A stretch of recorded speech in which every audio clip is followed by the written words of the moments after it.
একটি ধারণা গ্রহণ করুন, সেই একটি ধারণাটিকেই আপনার জীবন তৈরি করুন। এটি ভাবুন, এটির স্বপ্ন দেখুন, সেই ধারণাটি নিয়ে বেঁচে থাকুন। মস্তিষ্ক, পেশি, স্নায়ু, আপনার শরীরের প্রতিটি অংশকে সেই ধারণায় পূর্ণ হতে দিন এবং অন্য সমস্ত ধারণাকে একা ছেড়ে দিন। এটাই সফলতার পথ। দাঁড়াও, সাহসী হও, শক্তিশালী হও, আপনার নিজের কাঁধে পুরো দায়িত্ব নিন এবং জেনে রাখুন যে আপনি নিজের ভাগ্যের স্রষ্টা। জেগে ওঠো, জাগো, লক্ষ্য অর্জিত না হওয়া পর্যন্ত থামবে না।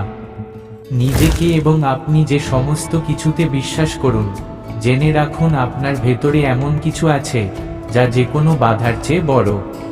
আমরা চাই সেই শিক্ষা যার দ্বারা চরিত্র গঠন হয়, মনের শক্তি বৃদ্ধি পায়, বুদ্ধির প্রসার ঘটে এবং যার দ্বারা নিজের পায়ে দাঁড়ানো যায়।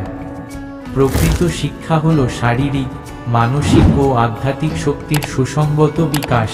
এটি শিক্ষার্থীকে জীবনের আনন্দময় ও গৌরবময় দায়িত্বের জন্য প্রস্তুত করে। নিজেকে শেখান, প্রত্যেককে তার আসল প্রকৃতি শেখান। ঘুমন্ত আত্মাকে ডাকুন এবং দেখুন কিভাবে এটি জাগ্রত হয়। শক্তি আসবে, গৌরব আসবে, মঙ্গল আসবে, বিশুদ্ধতা আসবে এবং এই ঘুমন্ত আত্মা যখন আত্মসচেতন ক্রিয়াকলাপে জাগ্রত হবে, তখন যা কিছু চমৎকার তা আসবে। ভালো কাজ করার একমাত্র উপায় হলো আপনি যা করেন তা ভালোবাসা। আপনি যদি এটি এখনো খুঁজে না পান, খুঁজতে থাকুন, মীমাংসা করবেন না। হৃদয়ের সমস্ত বিষয়ের মতো আপনি যখন এটি খুঁজে পাবেন, তখন আপনি জানতে পারবেন। শিশুদের শিক্ষা ও অধ্যয়ন যদি তাদের প্রবণতা ও সামর্থ্যের উপযোগী হতো, তাহলে অনেককেই সমাজের উপযোগী সদস্য হিসেবে গড়ে তোলা যেত, অন্যথায় এতে কোনো চিত্রই থাকবে না। একমাত্র প্রকৃত শিক্ষক তিনিই, যিনি অবিলম্বে ছাত্রের স্তরে নেমে আসতে পারেন এবং তার আত্মাকে ছাত্রের আত্মায় স্থানান্তর করতে পারেন এবং ছাত্রের চোখ দিয়ে দেখতে এবং তার কান দিয়ে শুনতে এবং তার মন দিয়ে বুঝতে পারেন। পৃথিবীর সমস্ত জ্ঞান আপনার নেওয়ার, আপনি শুধু পৌঁছানোর এবং এটি দখল করতে হবে। জ্ঞান শুধুমাত্র একটি উপায়ে পাওয়া যায়, অভিজ্ঞতার উপায়, জানার অন্য কোনো উপায় নেই। আমরা যত বেশি বাইরে আসি এবং অন্যদের ভালো করি, ততই আমাদের হৃদয় শুদ্ধ হবে এবং ঈশ্বর তাদের মধ্যে থাকবেন। শিক্ষিত হওয়ার অর্থ এমন একটি মন যা চিন্তা করতে পারে, একটি হৃদয় যা অনুভব করতে পারে এবং একটি আত্মা যা কল্পনা করতে পারে।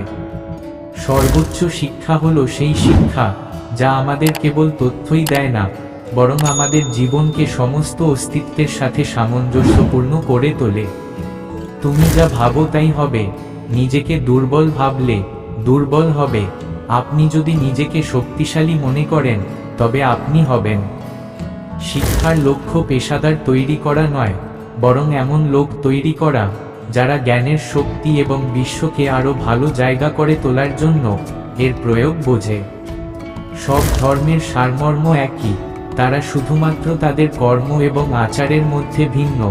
ভারত সব সময়ই সব ধর্মকে মেনে নিয়েছে এবং সম্মান করেছে। ভারতের একটি মহান এবং প্রাচীন সংস্কৃতি রয়েছে এবং শুধুমাত্র এটি অধ্যয়ন করলেই আমরা বিশ্বে আমাদের অবস্থানকে সত্যিই বুঝতে পারি। ভারত সর্বদাই এমন একটি জায়গা যেখানে বিভিন্ন পটভূমি এবং বিশ্বাসের লোকেরা সম্প্রীতি ও শান্তিতে একসাথে বসবাস করে।